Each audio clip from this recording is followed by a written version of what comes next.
Honestly, a lot of this video might constitute nitpicking, but what are you gonna do? These are some clips from her Bechdel test in the Oscars video in which she goes over which Oscar-winning films were male-centered and which were female-centered. Titanic is from a man's perspective. The version of Titanic that I saw was about a woman in her 90s recounting the story of her voyage on the Titanic and the class-crossing romance she experienced on the trip.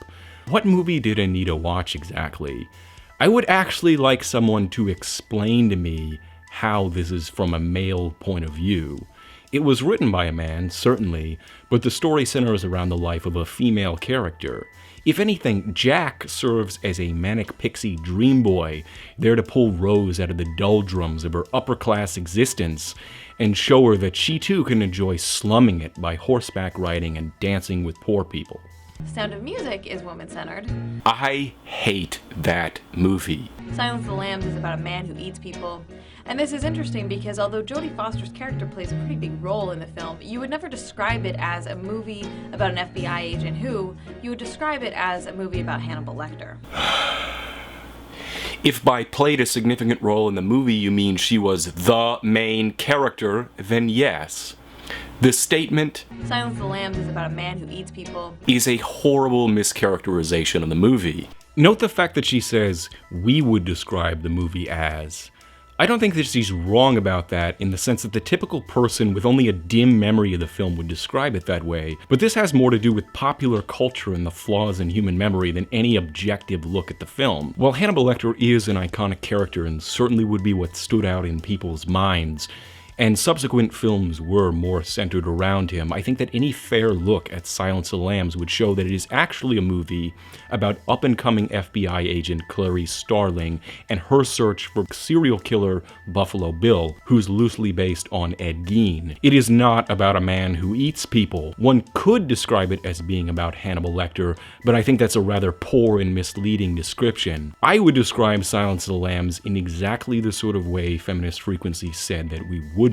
Perhaps the best way to make this case is to simply examine Silence of the Lambs against the criteria that she lays out at the end of the video. Here are a few simple questions you can keep in mind next time you're watching a movie to help you identify whether a story is male-centered or female-centered. Who has the most screen time?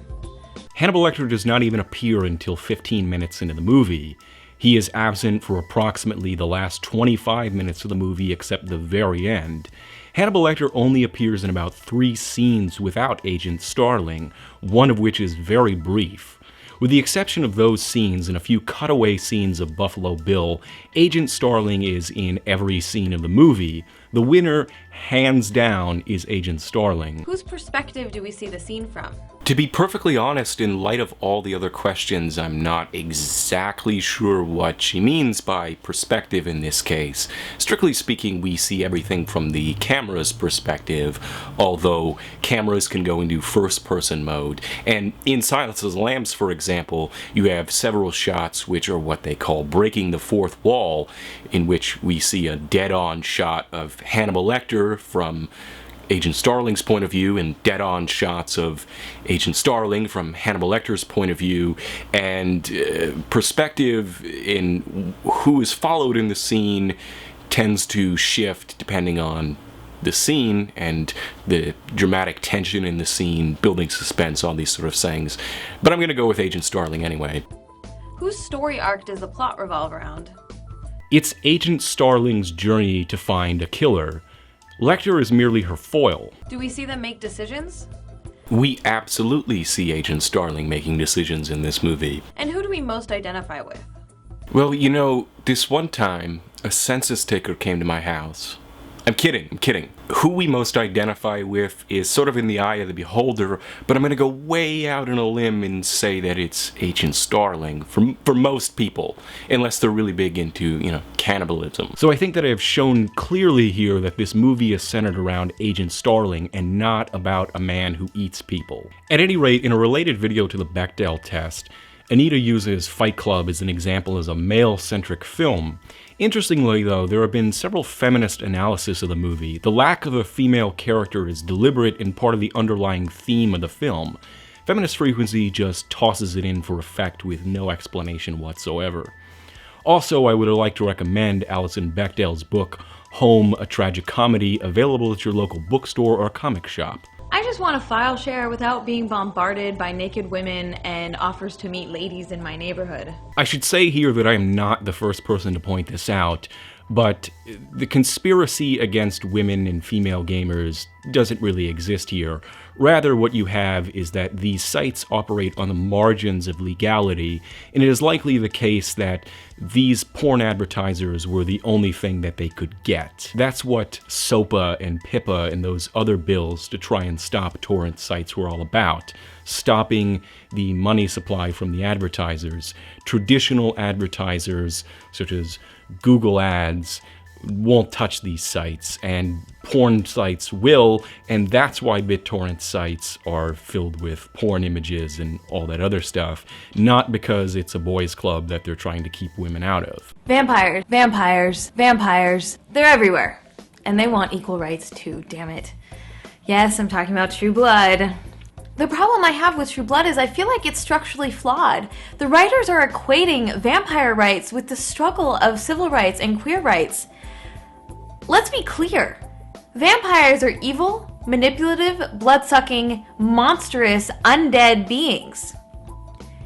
Now, to equate these evil beings with black folks and queer folks is not a far cry from the actual accusations against black folks and queer folks, both historically and currently. To make this show that's this sort of, serious drama but fun commentary is offensive at best. No, let's be clear. Vampires are fictional beings created by writers. So for example, if Stephanie Myers writes a story that vampires sparkle in the sunlight, then, at least in her story, they do.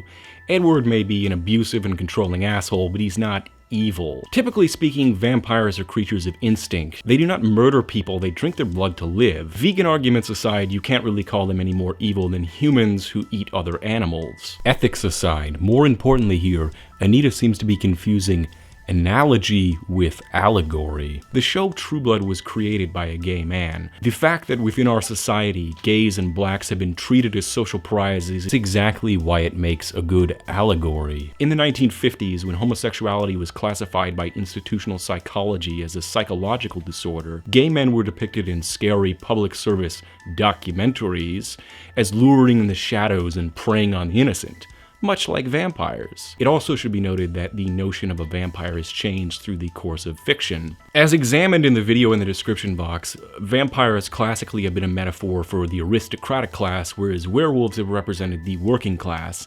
Thus, Twilight is also metaphorically reinforcing the stereotype that women want spoiled rich boys over working class men. The notion of a vampire as a social outcast seems mostly to stem from America, a land with no state-sanctioned hierarchical social titles. A movie like Dracula depicts vampires in a more conventional European aristocratic role. My point here is that because vampires are fictional beings, their moral status comes down to how they are written. It's not as cut and dry as Anita makes it out to be. Anita is showing a sort of closed-mindedness towards beings that aren't even real, when in reality it's up to the writers to define them. This is exactly why it's a good metaphor. People have preconceived notions about both vampires and minorities. Anita is a vampire bigot, reinforcing the stereotype that fictional beings are anything other than what writers say they are. One of the things that immediately drew me into the show is how technologically savvy Veronica Mars is. It's a pretty rare representation to have young women shown as super knowledgeable about all sorts of different technologies.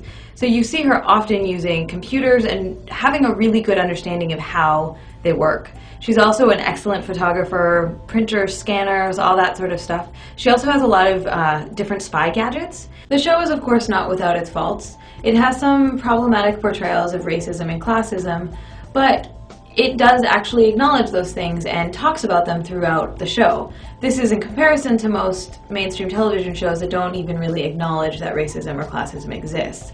I think that even though it talks about it in a sort of problematic way, just having that on our television screens, I think, is a step towards making our TV programs more anti-racist, more anti-classist.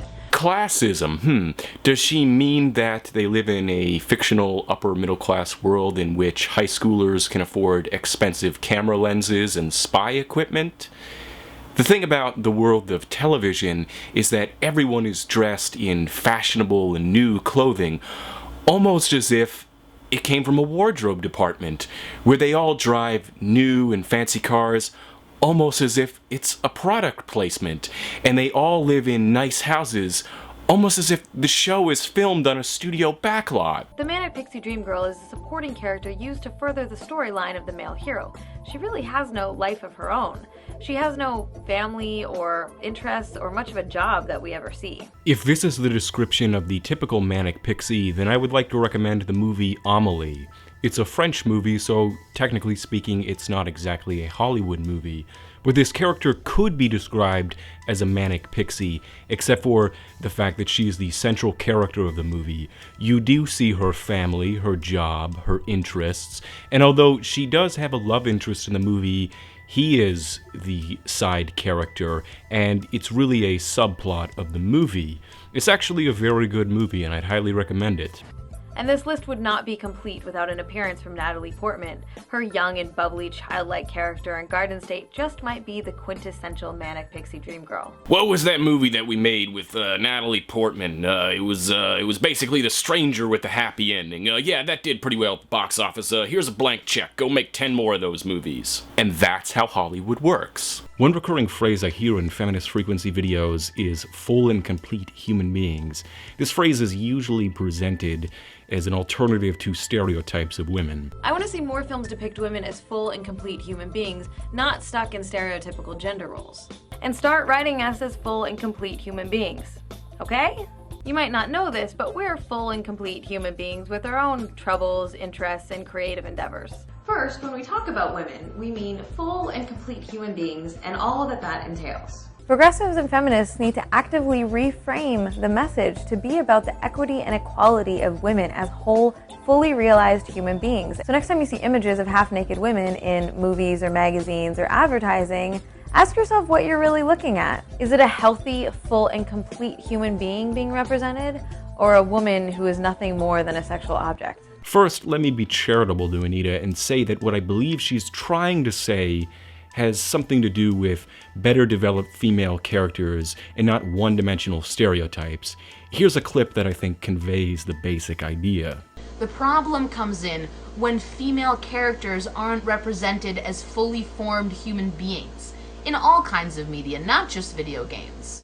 For example, you'll have, "Hi, I'm super fucking kick-ass dude. This is my history. These are my ambitions. This is my life. This is what I've done. This is who I am. Hi, I'm Captain whatever the fuck. This is my history. These are my ambitions. This is my blah blah blah, la la la la," and so on, until you get to the female character and you get, "Hi, I'm Trixie." Trixie doesn't need to have a fully formed personality because Trixie likes to twist her body in unnatural ways that show both her boobs and her ass at the same time.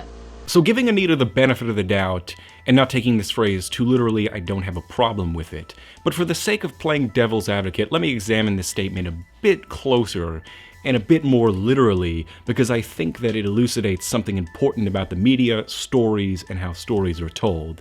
Taken literally, I find this phrase absurd. So next time you see images of half-naked women in movies or magazines or advertising, ask yourself what you're really looking at. Is it a healthy, full, and complete human being being represented, or a woman who is nothing more than a sexual object? When asked what I'm really looking at, an answer comes to mind: a two-dimensional image. In the documentary Life Through a Lens, the famous photographer Annie Leibovitz is asked if what makes her portraits so great is capturing the subject's real self. She seems to scoff at this idea, noting that all the camera really does is take an image that captures a fragment of someone's life, while people are obviously so much more than that. My contention is that depictions of anyone as full and complete human beings is beyond the scope of the medium in question, whether it be a photograph, a television show, a film, etc. Even mediums like movies and televisions really only show us fragmentary views of people and events.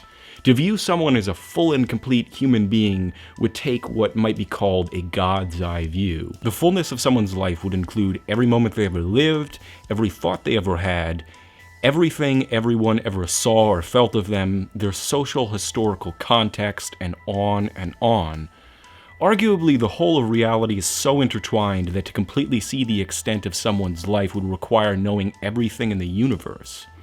I get the notion that characters should be more fully developed, but the phrase itself is sort of absurd. What do Inception, the Transformers, and the Muppets all have in common? Did you really just put Transformers in the same sentence with any other movie that isn't total garbage?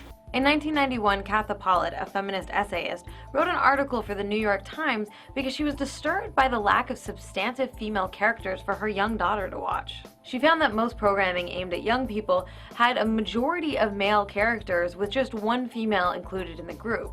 She called this the Smurfette principle. So cartoons are supposed to be role models for our children? I thought that cartoons were made for and by stoners and that people had their children watch them as a form of cheap childcare. For most of human history, humans managed to raise their children without cartoon role models, and I think that's the sort of perspective we need to put things in. The 2009 Star Trek reboot by J.J. Abrams had Uhura as the only female character in the main bridge crew. And just like Star Trek, we can be sure that Hollywood is not going to try to bring gender equality into these reboots, but rather just stick with the Smurfettes. What I find interesting about this example is that the creators of the rebooted Star Trek are guilty of simply sticking with the original characters without any starbucking. In fact, the Uhura character plays a much more prominent role in the movie than she generally did in the series. It should be noted also that the original Star Trek premiered in 1965 and was extremely progressive for its time. The ship's crew had a diverse cast at a time when racial tensions in the United States were high.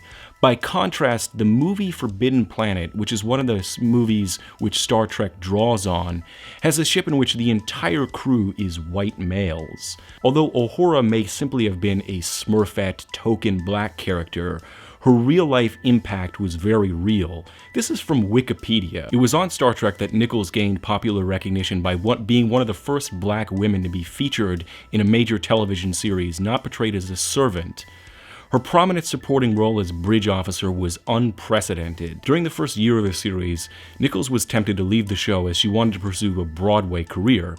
However, a conversation with Dr. Martin Luther King Jr. changed her mind. She has said that King personally encouraged her to stay on the show, telling her that he was a big fan of the series. He said she could not give up because she was playing a vital role model for black children and young women across America, as well as other children who would see African Americans appearing as equals. It has also often been reported that Dr. King added that once that door has been opened for someone, no one else can close it again. Now, this is the first time I've hung out with you two, though you had a huge part in my life, which I'll get to later on. Really? Mm-hmm. I want to hear that story told. I've read this story. It is the truth. Tell it now. Yeah, shall I tell you how I ended up with Star Trek? Yeah. Because when I was a kid growing up, there was never any black people. There were never any black people in the future. Yeah. There were never, when you look at all the sci-fi movies, there were never any black people until Star Trek. Right. And Nichelle Nichols, not only was she stunningly gorgeous, Yeah. but she was working it. She was the communications officer, and she knew stuff. So years go by, LeVar Burton comes to my house, I'm hanging out, I said, what are you doing? He said, I'm getting ready to do Star Trek. I said, what do you mean Star Trek? He said, they're making a new Star. I said, tell them I want to be on. A year goes by, I hear nothing. I call him, I say, did you tell them? He said, yeah, but they didn't believe me. Because this was when I was still a big star, you know. And they said, they told me, he said, that if you really want to do this, you'll call. So I called. And so they said, let's have lunch. So I went down and I sat with... all the big wigs. No, actually it was just... Rick Berman, Gene Roddenberry? Just Gene and Rick, I think it was. And Gene sat and looked and he said, well, why? And I said, because you're the only way I knew I was here. So I'd like to be that for somebody else. Yeah. And he said, you're serious? I said, yeah. He said, but it's a TV show. I said, it's the future, man. So he built me 10 forward, and that's how I became Guinan, named after Texas Guinan, all because of your show. It should be noted also that you have to take the good in the bad when it comes to original Star Trek. Some of the content is progressive and some of it is sexist. Whenever I watch a Feminist Frequency video, especially when she's talking about a modern sci-fi series, I always find it interesting to contrast it with the open and explicit sexism of movies and television shows of the past. The 1930s Flash Gordon serial, for example, is loaded with sexism and thinly veiled racism. Virtually all the dialogue of the movie The Queen of Outer Space is sexist. Indeed, television and film have come a long way, but it's also important to note that it is often the expectations of the audience and the will of studio executives, and not merely the writers, that are responsible for the content of the show, and Star Trek also provides an interesting example of this. There's a TV trope called executive meddling that you should also look up. This is a quote from Gene Roddenberry's book. The pilot episode of Star Trek, titled The Cage, originally featured a significantly different cast from the show which ended up on people's televisions. Originally, the executive officer of the Enterprise was a female named Number One. This is the Wikipedia quote. According to Gene Roddenberry and Stephen Whitfield, the prominence of a woman amongst the crew of a starship was one of the reasons that the original Star Trek pilot was rejected by NBC, who, in addition to calling the pilot too cerebral, felt that the alien Spock and a female senior officer would be rejected by the audience, although Gene Roddenberry also related the tale of how women of the era had difficulty accepting her as well. Female viewers at test screenings hated the character as well. Shatner noted that women viewers felt that she was pushy and annoying, and also thought that Number One shouldn't be trying so hard to fit in with the men. While it's tempting to wag your finger at writers for failing to be progressive enough, they operate within a system that has both implicit and explicit boundaries that restrict them. This is why I tend to look at entertainment as a barometer and a mirror of culture rather than the sole force that shapes culture. One of my problems with Feminist Frequency is that she seems to overstate the role of the media itself and understate the system that creates it. Media may be a means to address culture, but addressing these problems requires engaging in culture on more levels than just what is coming out of the glowing box. I recently spent some time watching afternoon cartoons on Nickelodeon and the Cartoon Network, and look what I found. Ladies and gentlemen, this is why marijuana should be illegal. For the past 4 years, I've been running a video web series on YouTube called Feminist Frequency, where I deconstruct the representations of women in the media. Deconstruct. Oh, God. You mean like this? So where do we even begin? Cut the Rope is a physics-based puzzle game where you have to feed a piece of candy to a frog. I love that game. For the purposes of this video, I'm going to set aside the fact that some of the analogies that Collins is trying to draw to reality TV, professional sports, and war begin to fall apart when scrutinized closely. I appreciate her attempt to critically comment on social issues. I just don't buy that parents would passively give up their children to be slaughtered on national TV without a serious fight.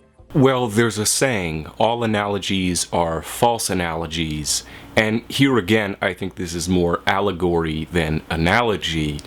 Also, there's another saying, resistance is futile. It's made pretty clear in the movie that the parents aren't exactly given much of a choice, hence all the armed guards around, gladly willing to kill anyone who tries to stop the reaping. The deathmatch as spectacle theme is really only believable when the players have been dehumanized or othered by society, either as convicts or slaves, for example. It doesn't work when it's just randomly selected children from the general population. This is wrong on 2 counts. The first is that the deathmatch as spectacle can work if the purpose of this spectacle is to demoralize the population. An example would be Rollerball, in which it's stated explicitly that the purpose of the games is to show the futility of individual effort. In the Hunger Games, it is made explicitly clear in the movie, and even more clear in the book, that the purpose of the games is to demoralize the districts. I'm not really sure how she missed that. Moreover, the players in the games have been dehumanized by the relevant portion of society, the Capital District. The Capital District is the one who puts on the games and essentially has the members of the districts working more or less in slavery for their benefit.